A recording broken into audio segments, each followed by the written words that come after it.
दिशा classes से जुड़े सभी एस्पिरेंट को दिशा क्लासेस की तरफ से हमारा नमस्कार। तो कल के बाद मैंने कहा था मैं रेगुलर वीडियो पे आऊँगा, तो उसी संदर्भ में ये आज का वीडियो है। बेसिकली ज़्यादातर बच्चों के जो व्हाट्सएप ग्रुप में कमेंट आ रहे थे मेरे पास वो थे कि Haryana public service commission TO ATO exam के लिए, तो अभी आज 22 अप्रैल को हम ये वीडियो बना रहे हैं, 22/4/2024 को, और 28/4/2024 लास्ट 2023 लास्ट डेट थी TO ATO की एग्ज़ाम फिल करने की। यानी 1 साल हो गया ये भर्ती अपने मोड पे स्टैंड कर रही है। कारण इसका पेपर पैटर्न ही है। पेपर 1 में इसमें प्रेसी राइटिंग था, नोटिंग, ड्राफ्टिंग था, बोथ इंग्लिश हिंदी। सेकंड और थर्ड GK और government account, chapter 1 to 8 of title and introduction to Indian government account and audit की जो बुक थी उसके चैप्टर 1 से 8। ये 100 नंबर के 3 पेपर थे, 40 का वाइवा वही, 340 का सारा मामला था, लेकिन नंबर ऑफ फॉर्म बहुत ज़्यादा आ गए।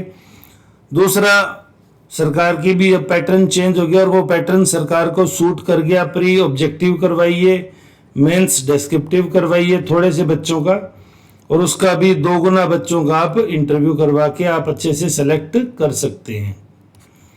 तो इस वजह से TO ATO एग्जाम है वो इस पैटर्न की ओर मूव करेगा। अब चाहे तो री एडवर्टाइजमेंट करके पैटर्न को चेंज किया जाएगा या एक कोरिजेंडम के द्वारा भी किया जाएगा, सभी बच्चों को दोबारा फॉर्म भरने का मौका मिलेगा। लेकिन ये क्लियर है कि TO ATO का एग्जाम प्री मेंस और इंटरव्यू मॉड्यूल पे होगा, तो इसलिए आप अभी इसके लिए थोड़ा इंतजार कीजिए, क्योंकि ये इतना बड़ा बदलाव कम से कम 4 से 6 महीने का समय लेता है। जून तक तो वैसे ही कुछ नहीं हो रहा, मई और जून का फर्स्ट वीक उसके बाद ये स्टार्ट होगा, तो अभी ये दीपावली के आसपास होता हुआ प्रतीत हो रहा है। बाकी जैसी भी इंफॉर्मेशन आएगी, आप जहां से भी पढ़ रहे हैं आप ध्यान रखें आपके पास कम से कम कॉमर्स पढ़ाने के लिए अच्छे टीचर होने चाहिए, क्योंकि जो पेपर 3 था गवर्नमेंट अकाउंट्स का वो सिर्फ कॉमर्स के टीचर द्वारा, देखिए पढ़ाने की कोशिश तो सभी करेंगे लेकिन अच्छी परफॉर्मेंस है वो कॉमर्स बैकग्राउंड के टीचर की ही आएगी। फिर एक दूसरा जो कॉमन सवाल था कि sir answer writing of assistant professor की हम कहाँ से करें, तो देखिए 200 वर्ड लिमिट में मैं आपको एक छोटी सी सलाह देता हूँ।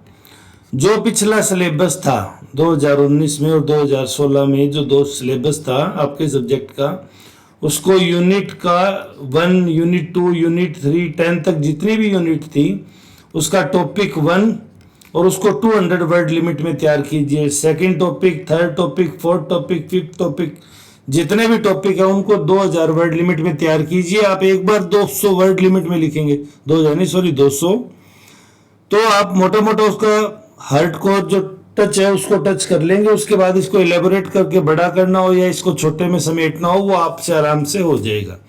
तो आप आंसर राइटिंग की जबरदस्त प्रैक्टिस कीजिए। ऑब्जेक्टिव पैटर्न है वो आपको प्रीलिमिनरी तो निकलवा देगा, लेकिन जो PGT में हमने देखा कि लिखने की आदत की कमी काफी बच्चों का फाइनल सिलेक्शन नहीं करवा पाई थी।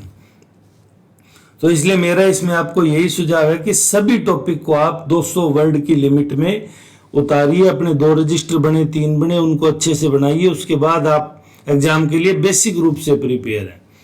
UGC नेट अभी तक नो डाउट जून 2024 का जो 16 जून को हो रहा है वो ऑब्जेक्टिव पैटर्न पे हो रहा है, लेकिन बहुत संभावनाएं हैं कि UGC पुनः, क्योंकि आपको पता होगा शायद 2010 तक थी या 9 या 10 तक था UGC 3 पैटर्न में होता था। पेपर 1, 2 और 3 था वो डिस्क्रिप्टिव था, तो बहुत चांसेज है कि थर्ड डिस्क्रिप्टिव फिर से किया जाए, ये एक संभावना मात्र है। लेकिन तब तक आपकी भर्ती पूरी हो जाएगी। 2024 जून का जो है वो ऑब्जेक्टिव ही है, तो वहां से आप उन्हीं पेपरों से आप अपने प्रीलिमिनरी की तैयारी कीजिए। नेट के सभी पेपर निकालिए, उनमें से काफी बड़ी संख्या में आपको सवाल मिलेंगे, स्पेशली जो पिछले 8-7 नेट हुए हैं, यानी 4 सालों के नेट। और भी आपके मन में बहुत सारी क्वेरीज होगी, तो हम लगभग शाम को इसी समय डिस्कशन किया करेंगे। थोड़े दिन बाद लाइव आके भी करेंगे। तो तब तक आप चैनल पर नए हैं तो सब्सक्राइब करें, बेल आइकन जरूर दबाएं ताकि आगामी वीडियो का नोटिफिकेशन आपको सबसे पहले मिल सके। वीडियो में अंत तक जुड़े रहने के लिए धन्यवाद। आपका दिन शुभ हो।